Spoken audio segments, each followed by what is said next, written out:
Mañana, Skyfall, Poseidón, misiles hipersónicos, el apocalipsis que parece que empieza a tener nombre, tal y como decía este fin de semana en su artículo Gustavo Aristegui en el diario La Razón. 9:35, Gustavo, buenos días. Muy buenos días, José. ¿Y cuál es el color o la forma que va tomando esa situación de tensión solo comparable a la Primera Guerra Fría? Pues en efecto, tú lo has bautizado, yo creo que con mucho acierto en todos tus comentarios. Siempre has hablado del inicio de una Segunda Guerra Fría. Estamos de lleno en esta nueva Segunda Guerra Fría. Y además creo que esta es la única televisión que le ha dado la importancia que tiene el asunto. Porque yo, después de haber escrito ese artículo, he tenido una larguísima conversación con gente extraordinariamente inteligente y que son muy brillantes analizando, sobre todo franceses, que siguen teniendo esta obsesión de excusar casi todo a Rusia. Diciendo, Rusia tiene una economía más pequeña que la de Italia, cierto, pero eso no quiere decir que no tenga las armas que las tiene, y que está desarrollando una industria militar extraordinariamente temible. No olvidemos que, por ejemplo, el Sukhoi 35 es un avión que se construyó en quinta generación, pero con capacidad de evolucionar de una manera como muy pocos aviones de quinta generación tienen, pero a lo nuestro, es decir, ¿cuáles son los riesgos reales de una nueva carrera armamentística en la que estamos ya metidos? Ignoraron los europeos y los Estados Unidos también dos cuestiones fundamentales para las guerras convencionales. Uno era el uranio empobrecido en las municiones, que obviamente los tiene también Estados Unidos y Europa, pero no en la misma medida ni en la misma cantidad que lo tienen los países del este y sobre todo Rusia o China.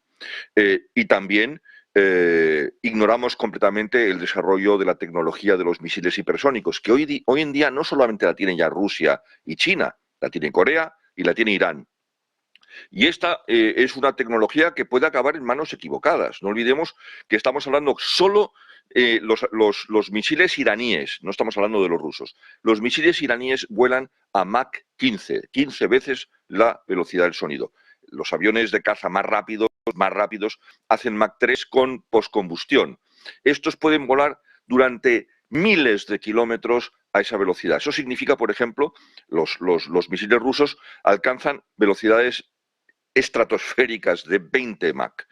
Eso significa, para aquellos que piensan que no tenemos ningún riesgo los españoles, que desde cualquier punto de la Rusia continental europea a cualquier punto de España, un misil de estas características tarda 4 minutos en llegar. Es decir, mucho más rápido de lo que tarda esta intervención. Y ahora hablemos de Poseidón.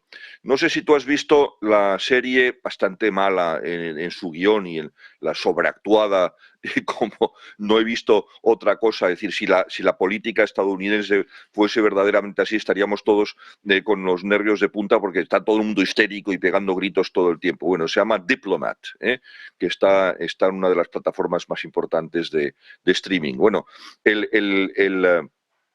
el argumento central de la serie era justamente el robo por parte de Estados Unidos del Poseidón a un submarino nuclear ruso hundido en las costas del Reino Unido. Eso parecía, cuando salió esta serie hace un año, ciencia ficción. Resulta que el guionista debía tener información porque hasta el nombre le dio correcto. El Poseidón no es propiamente dicho un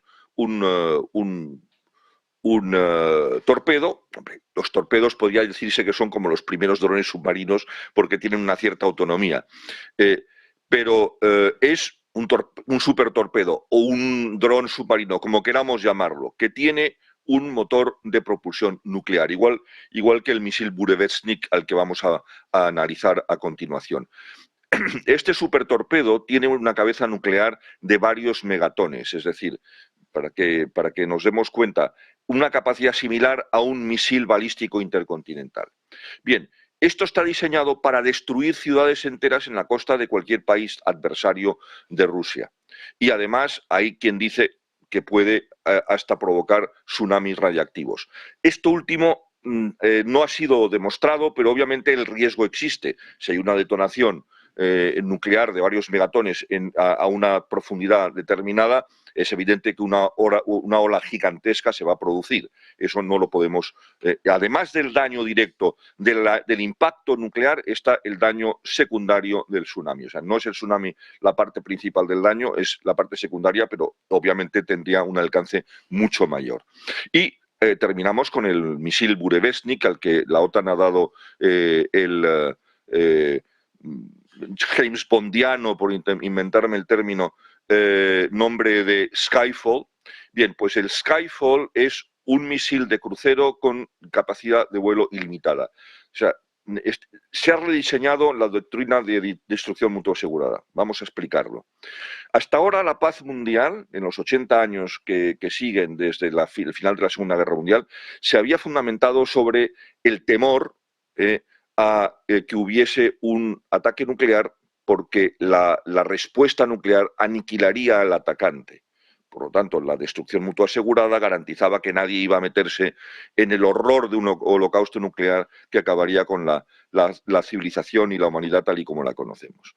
Pero porque justamente el segundo golpe, el segundo ataque, no estaba garantizado. El Burevestnik garantiza el éxito del segundo ataque. Aunque todos los centros de lanzamiento de misiles sean alcanzados en el primer golpe, los rusos podrían lanzar una serie de Burevestniks, de Skyfalls, a los que se programaría una hora y unas coordenadas de ataque. Y podrían volar durante días y días y días, escondidos en diferentes partes del mundo, volando a ras de suelo con su GPS y su radar, hasta el momento en que programados llegasen a sus destinos. Por ejemplo, que acabasen pegándole al sitio R, es decir, en la montaña en Pensilvania, donde el Departamento de Defensa ha construido un superbúnker donde, y esto no es ciencia ficción, esto es real, nos lo pueden mirar nuestros telespectadores en Internet o buscarlo con la inteligencia artificial. El sitio R, este superbúnker, está metido en una montaña, literalmente vaciada por dentro, donde hay una pequeña ciudad donde cada administración de los Estados Unidos designa una serie de funcionarios y de altos cargos para la supervivencia en caso de un ataque nuclear. Bien, pues este lugar, el sitio R, podría ser atacado por los Burevestniks, por los Skyfalls, después del primer ataque. Y podrían atacar ciudades que no han sido tocadas, podrían atacar bases militares estadounidenses en el extranjero, porque obviamente todo el mundo piensa que un primer ataque sería a los Estados Unidos continentales, pero hay bases militares estadounidenses en Bahrein, la base de la Quinta Flota Americana, en Qatar, Ubaid, la base aérea más importante de los Estados Unidos fuera de su país y a diferencia, en fin, además de Ramstein, pero en muy poco tiempo será más importante que Ramstein porque van a montar allí un centro de entrenamiento para los cazas de última generación estadounidenses, tanto el F-15 en su última modificación como el F-35 y el F-22. No es una cuestión menor. Por lo tanto, ahora ya sabemos que Estados Unidos le ha entrado las prisas por desarrollar primero los sistemas de defensa antimisiles que puedan contener o acabar con los misiles hipersónicos, porque los sistemas de defensa actuales, que son los Patriot para corto alcance, los THAAD y los Aegis, que están montados en cruceros lanzamisiles estadounidenses y destructores estadounidenses, y en las fragatas españolas, que en realidad son destructores porque tienen tamaño de destructor de la OTAN, bueno, esos son hoy por hoy ineficaces ante los misiles hipersónicos. Y además ahora también los países están desarrollando la tecnología de los misiles hipersónicos y nos vamos a lanzar en una carrera armamentística y no sabemos en qué puede terminar. ¿Qué velocidades absolutamente extraordinarias van a alcanzar las nuevas generaciones de misiles hipersónicos? Estamos ya en 15, 20 Mach, que lleguen a 30 y entonces ya no sirven las medidas que estamos diseñando en la fecha de hoy para los futuros misiles. En fin, estamos en una situación verdaderamente delicada, extraordinariamente explosiva. Y además, no olvidemos que, claro, dos grandes potencias que tenían más o menos el monopolio de la destrucción mutua asegurada, ahora ya no son esas dos grandes potencias. La destrucción mutua asegurada ya no sirve porque hay potencias regionales con capacidad nuclear. Pakistán y la India. Y si eso algún día se desborda, en un primer ataque mutuo de India y Pakistán, se calcula que en las primeras horas de una guerra nuclear entre la India y Pakistán, morirían entre 60 y 90 millones de personas. Entre 60 y 90 millones de personas. Es verdad que son países muy poblados, especialmente la India. Irán, lamentablemente, va a seguir en la carrera nuclear y al final, lamentablemente, yo creo que acabará teniendo armamento nuclear. Lo tiene Corea del Norte. Y Corea del Norte está ahora desarrollando vectores que pueden alcanzar no solo Hawái, pueden alcanzar no solo Alaska, pueden alcanzar la costa este y el medio oeste americano y están desarrollando misiles que pueden llegar incluso a la costa este. Por lo tanto, estamos en este momento en una situación extraordinariamente delicada que tenemos que mirar con verdadero cuidado. Y si me permites, además, hacer una reflexión sobre la debilidad de nuestras economías europeas. Sabes que en el newsletter que tenemos en Negocios Televisión sobre geopolítica, analicé hace unos días la variación diaria de las grandes tecnológicas al calor de la valoración de 5 billones españoles, trillones americanos de Nvidia en la bolsa. Bien, la variación diaria en mercados volátiles de las grandes tecnológicas son 100.000 millones de dólares, que es la cotización máxima que alcanzó Telefónica en sus mejores momentos. Esto también nos tiene que hacer entender que las guerras se libran también en los aspectos económicos, bursátiles, inversores. Nosotros tenemos que hacer nuestros deberes y hacer una seria reflexión para consolidar nuestras empresas, porque hoy por hoy son presa fácil para ser absorbidas, compradas o controladas por potencias extranjeras a través de sus fondos soberanos, los visibles y los aparentes, los que conocemos y los que no conocemos. Y esta es otra parte de esta nueva Guerra Fría en la que estamos entrando, porque la guerra financiera y la guerra de propaganda, de desinformación, hemos visto la granja de bots que ha sido descubierta y neutralizada de Rusia, que estaba masivamente interviniendo en elecciones en el este de Europa. Hay países que son capaces de contener estos ciberataques. Por ejemplo, después del masivo ataque que casi destruye el sistema bancario y económico de Estonia hace muchos años, Estonia se ha convertido en uno de los líderes mundiales en la ciberseguridad. Pero ¿quién nos dice que estas granjas de bots no influyeron ya en las elecciones en las que se ha producido un resultado favorable a los intereses de Rusia?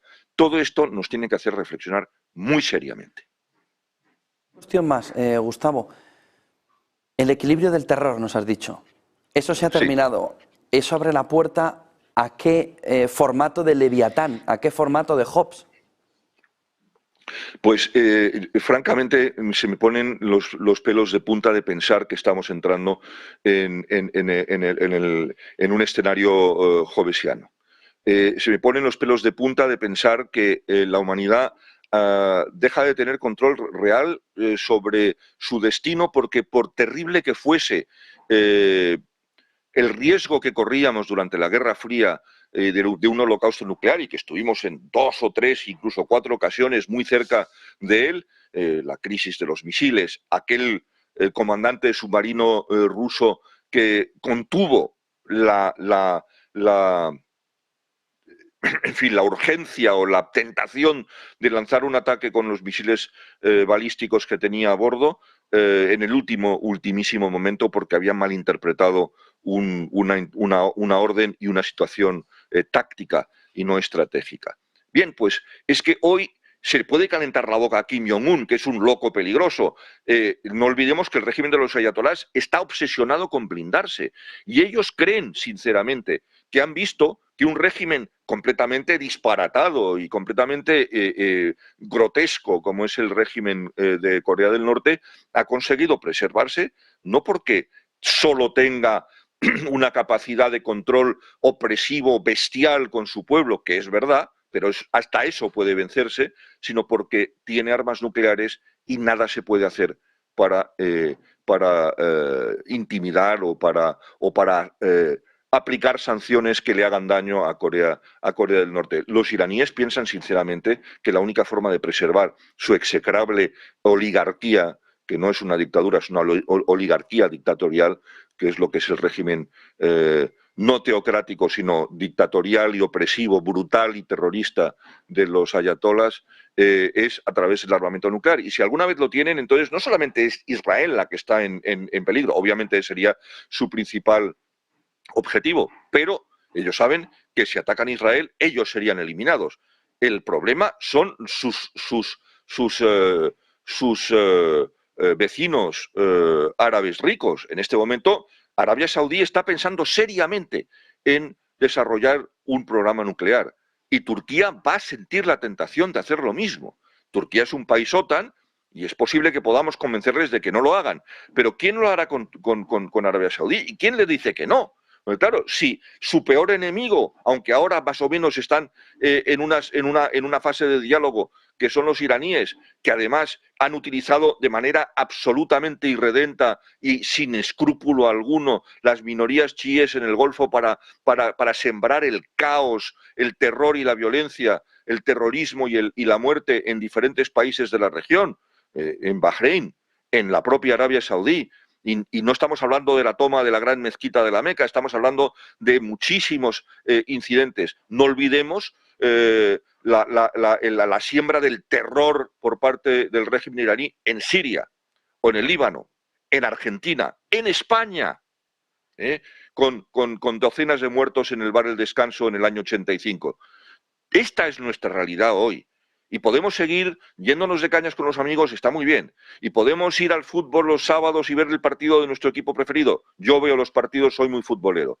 Pero tenemos que pensar en otros términos también y exigirle a nuestras clases políticas que sean también responsables y que traten de ver estratégicamente y que no piensen solo en las siguientes elecciones. Voy a citar a James Freeman Clark, uno de mis preferidos, de mis pensadores preferidos del siglo XIX estadounidense, un teólogo, un adelantado a su tiempo, que fue el que dijo la frase a la que se le atribuye tantas veces a Churchill, que es la diferencia entre el político y el hombre de Estado, que el político piensa en las siguientes elecciones y el hombre de Estado en las siguientes generaciones. La cita es mucho más larga, se lo ahorro a los telespectadores. Hoy tenemos políticos y nos hacen falta hombres de Estado. Faltan hombres de Estado en el mundo, en un mundo extraordinariamente peligroso, unos políticos que no ven más allá del follón de hoy, del escándalo de mañana, del titular, del corte o del total de televisión. No es posible que no estemos viendo el gravísimo riesgo ante el que nos encontramos. Y mientras tanto, por ejemplo, los países islámicos, que sí tienen cada vez más una visión estratégica que nosotros en Occidente no tenemos, se han reunido en Turquía, están reunidos ahora mismo en Turquía los 6 países más importantes. Turquía, Emiratos Árabes, Qatar, Indonesia, Pakistán y Arabia Saudí. Porque saben que el mundo está al borde de muchos problemas extraordinariamente peligrosos. Otros países se los toman en serio. Japón se lo está tomando en serio. Australia se lo está tomando en serio. Estados Unidos, dentro de la apariencia histriónica de la actual administración, bueno, pues está dándole tecnología de submarinos nucleares a Australia a través de la alianza AUKUS y le va a dar un submarino nuclear a Corea del Sur. Eso fue anunciado por Trump en su reciente visita a la región. Pero no con el ánimo de inquietar a los chinos, es con el ánimo de defenderse y de poner en su sitio a los norcoreanos. Cuando uno viaja por aquella zona, uno se da cuenta de lo complicado que es. El mar de Japón es un lago y en el mar de Japón están concentradas todas las fuerzas, o buena parte de las fuerzas navales y una parte importante de la Fuerza Aérea japonesa, y están las Coreas, las dos, y está la flota del Pacífico de los rusos en Vladivostok. No digamos que no es una cuestión menor. Acabo de volver de Indonesia. 3 países son ribereños del estrecho de Malaca: Singapur, Malasia e Indonesia. Por ahí pasa más del 80% de las importaciones energéticas de China y sus exportaciones. Si uno ve el mapa, es muy importante entender la geopolítica a través de la geografía. Si uno ve el mapa, la vuelta que tendría que dar la flota mercante china para no pasar por el estrecho de Malaca sería, primero, mucho más largo y acabaría pasando por zonas mucho más peligrosas. Y acabaría pasando entre Australia, Papúa Nueva Guinea y Filipinas, que no son precisamente amigos de China en este momento. Esta es la realidad que nos encontramos. Y un último apunte que es importante tener en cuenta. Los chinos tienen una desesperación estratégica clave. Es su plataforma continental. Lo hemos hablado muchas veces tú y yo en tu programa. Cada vez esa urgencia es más acuciante y, en consecuencia, la urgencia que los chinos sienten de acceso a aguas profundas se las va a dar Taiwán. Y, en consecuencia, el conflicto con Taiwán, que creemos siempre que está ahí latente, pero que no va a ocurrir, antes era improbable, pero no imposible, ahora es obviamente posible y lamentablemente probable. Muchísimas gracias, Gustavo Ariztegui, por toda esa fotografía. Buen día y buen negocio. Un abrazo muy fuerte, José. Un abrazo muy fuerte. 9:55 de la mañana.